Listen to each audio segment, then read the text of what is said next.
यो भिडियोमा तपाईले इंग्लिशको वर्ड्स for र sinceलाई सही रूपमा कसरी युज गर्ने र यिनीहरू बीचको डिफरेन्स यानि कि फरक के छ त्यो सिक्नुहुनेछ। इंग्लिशमा हेर्दा उस्तै पर्पसको लागि प्रयोग गरिएको जस्तो देखिने तर रियलमा फरक तरिकाले काम गर्ने वर्ड्सहरूको पेयर धेरै छ र इंग्लिशको यस्तो कमनली कन्फ्युज्ड वर्ड्सहरू यानि कि झुक्याउने वर्ड्सहरूमा for र since पनि पर्छ र सेन्टेन्स बनाउँदा यी दुईटा वर्ड्सले कन्फ्युजन क्रिएट गर्नुको कारण हो। For and since are preposition and both are used to talk about time in English. मतलब for र since दुवै preposition हुन् र कुनै कार्य वा कुनै इभेन्टको टाइमको बारेमा कुरा गर्नको लागि यी दुईटा वर्ड्सहरूलाई युज गरिन्छ। For example, I have been learning English for 2 years. म 2 वर्षदेखि इंग्लिश सिक्दैछु। र अर्को छ I have been learning English since 2020. म 2020 देखि अंग्रेजी सिक्दैछु। यहाँ हामी देख्न सक्छौं कि यी दुवै सेन्टेन्समा मैले इंग्लिश सिकेको कति भयो त्यो ड्युरेसन यानि कि समय अवधिको बारेमा कुरा गर्दैछु। तर डिफरेन्स के हो भने first sentence I have been learning English for 2 years ले इंग्लिश सिकेको कति भयो त्यो समय अवधिको बारेमा जानकारी दिन्छ र second sentence I have been learning English since 2020 ले मैले इंग्लिश कहिलेदेखि सिक्न सुरु गरेको त्यसको बारेमा इन्फर्मेसन दिन्छ।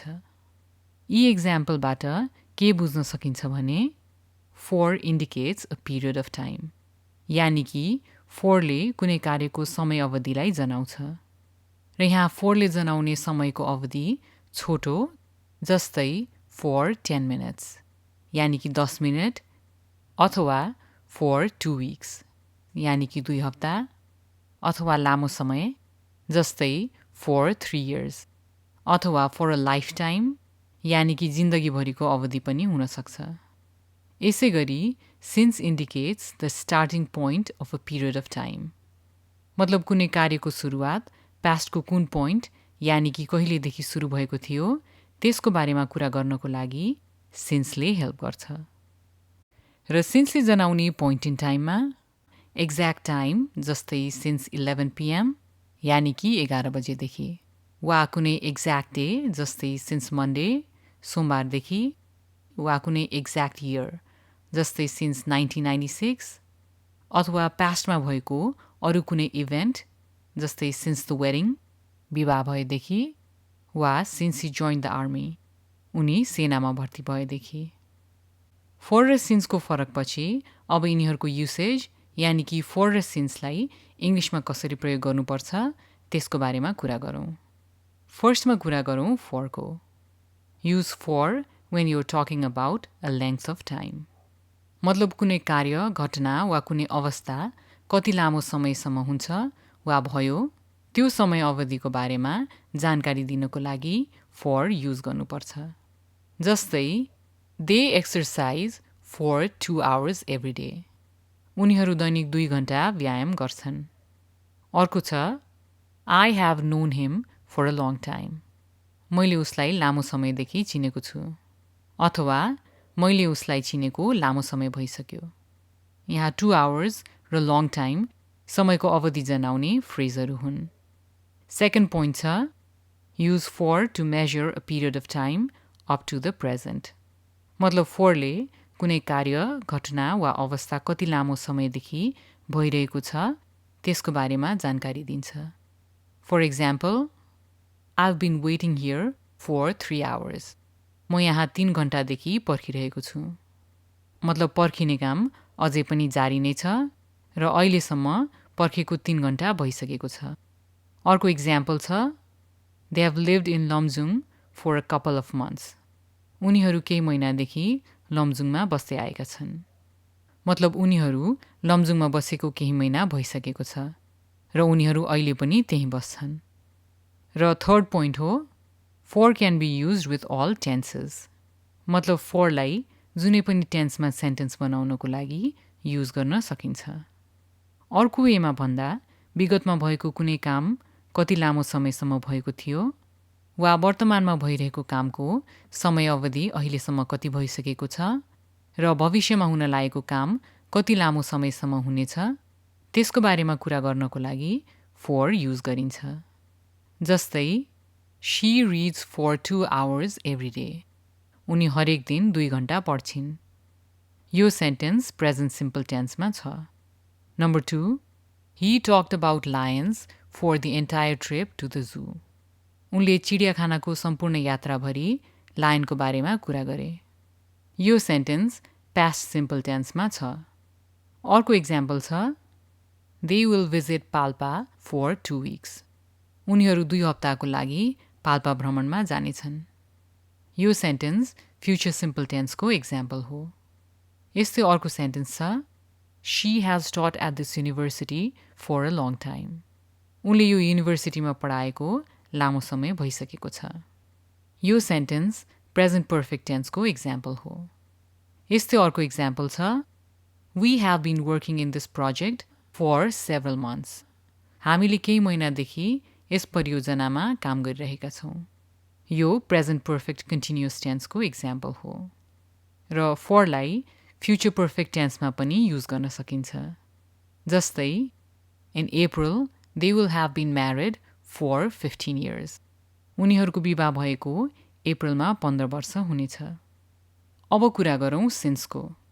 Use since for the starting time of an action, events or states of being that continues till now. मतलब पास्टको कुनै एउटा समयमा सुरु भएको कुनै कार्य, घटना वा अवस्था जुन अहिले पनि जारी नै छ र त्यसको स्टार्टिङ टाइम यानि कि सुरुवात भएको एक्ज्याक्ट समय कुन हो त्यसको बारेमा जानकारी दिनको लागि इङ्ग्लिसमा सिन्स युज गरिन्छ। For example, mister Shrestha has been teaching music since 1995. Mister श्रेष्ठले सन् 1995 देखि सङ्गीत सिकाउँदै आएका छन्। यसको मतलब हो मिस्टर श्रेष्ठले 1995 मा सङ्गीत सिकाउन सुरु गरेका हुन् र अहिले पनि उनी सङ्गीत सिकाउने काम गर्छन्। अर्को इक्जाम्पल छ they have worked in this company since they finished college. उनीहरूले कलेज सकिएदेखि नै यस कम्पनीमा काम गर्दै आएका छन्। यसको मतलब हो उनीहरूले कलेज पुरा गरेको दिनदेखि नै कम्पनीमा काम गर्न थाले र तिनीहरू अझै पनि त्यही कम्पनीमा काम गर्छन्। र सिन्सको बारेमा बुझ्नुपर्ने अर्को पोइन्ट हो use since to refer to a period of time starting at a particular point in the past and continuing up until another point in the past. मतलब विगतको कुनै टाइममा सुरु भएको र विगतकै अर्को टाइमसम्म जारी रहेको कुनै कार्यको स्टार्टिङ टाइमको बारेमा कुरा गर्नको लागि सिन्स युज गरिन्छ। For example, when I arrived, I realized that they had been in the meeting since 9 AM. जब म पुगेँ मैले थाहा पाएँ कि उहाँहरू बिहान 9 बजीदेखि मिटिङमा हुनुहुन्थ्यो। यो इक्जाम्पलमा पास्टमा भएको मिटिङ जुन पास्टको कुनै समयसम्म चलिरहेको थियो त्यो मिटिङ कहिले सुरु भएको थियो त्यसको बारेमा कुरा गर्नको लागि सिन्स युज गरिएको छ। यस्तै अर्को इक्जाम्पल हो they had been a client of ours since they started the company in 2005. 2005 मा कम्पनी सुरु गरेदेखि तिनीहरू हाम्रो ग्राहक थिए। यो इक्जाम्पलबाट के बुझ्न सकिन्छ भने पास्टको कुनै समयसम्म कुनै कम्पनी हाम्रो क्लायन्ट भएको थियो र त्यो कम्पनी कहिलेदेखि क्लायन्ट भएको थियो त्यो स्टार्टिङ टाइमको बारेमा इन्फर्मेसन दिनको लागि सिन्स भन्ने वर्ड युज गरिएको छ। र सिन्सको बारेमा याद गर्नुपर्ने अर्को इम्पोर्टेन्ट कुरा हो do not use since to express future time. मतलब भविष्यको समयको बारेमा कुरा गर्नको लागि सिन्स प्रयोग गर्न मिल्दैन। For example, I'll be in the bar since 6 o'clock this evening. यो सेन्टेन्स रङ हो किनभने सिन्सले पास्टको कुनै पोइन्टको बारेमा मात्र इन्फर्मेसन दिन्छ। फ्युचर टेन्समा सिन्सलाई युज गर्दा रङ हुन्छ। त्यही भएर यो सेन्टेन्समा सिन्सलाई हटाएर भन्नुपर्छ I'll be in the bar from 6 o'clock this evening. म आज बेलुका 6 बजीदेखि बारमा हुन्छु। र सिन्सलाई as a preposition of time perfect simple र पर्फेक्ट कन्टिन्युअस टेन्समा सेन्टेन्स बनाउनको लागि धेरै युज गरिन्छ। For example, the lyricist had been writing realistic songs since the beginning of his career. गीतकारले करियरको सुरुवातदेखि नै यथार्थपरक गीत लेख्दै आएका थिए. यो सेन्टेन्स past perfect continuous टेन्समा छ. यस्तै अर्को इक्जाम्पल छ. She has written 3 books since 2012. उनले सन् 2012 देखि 3वटा पुस्तक लेखिसकेकी छिन्.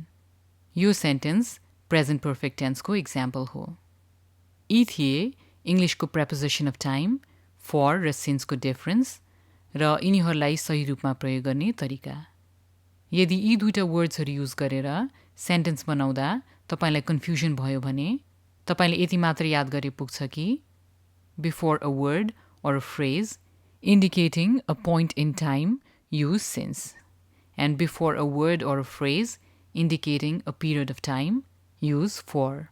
मतलब समय जनाउने वर्ड्स वा फ्रेजहरू छ भने since युज गर्नुपर्छ र समयको अवधि जनाउने वर्ड्स वा फ्रेजहरू छ भने for युज गर्नुपर्छ. अब यो ट्रिक युज गरेर सेन्टेन्स बनाउने पालो तपाईको. यसको लागि for र since राखेर दुईटा सेन्टेन्स बनाउनुहोस् र आफूले बनाएको ती दुईटा सेन्टेन्सलाई तल कमेन्ट बक्समा टाइप गर्नुहोस्. यस्तो गर्दा प्र्याक्टिस पनि हुन्छ र सिकेको कुरा याद गर्न सजिलो हुन्छ. I hope this lesson was helpful for you. यदि यो लेसन मन पर्यो भने यो भिडियोलाई लाइक गर्नुहोला अनि आफ्नो साथीहरूलाई पनि यो भिडियो सेयर गर्नुहोला. तपाईहरूको केही कमेन्ट्स वा क्वेसन्सहरू छ भने तल कमेन्ट सेक्सनमा लेख्नुहोला. अनि यो च्यानल मेरो इङ्ग्लिस क्लासलाई सब्सक्राइब गर्नुभएको छैन भने सब्सक्राइब गर्नुहोला. अनि यो च्यानलमा भएको अरू इङ्ग्लिस लेसन्सहरू पनि अवश्य हेर्नुहोला. Thank you for watching. अर्को इङ्ग्लिस लेसनमा फेरि भेटौँला.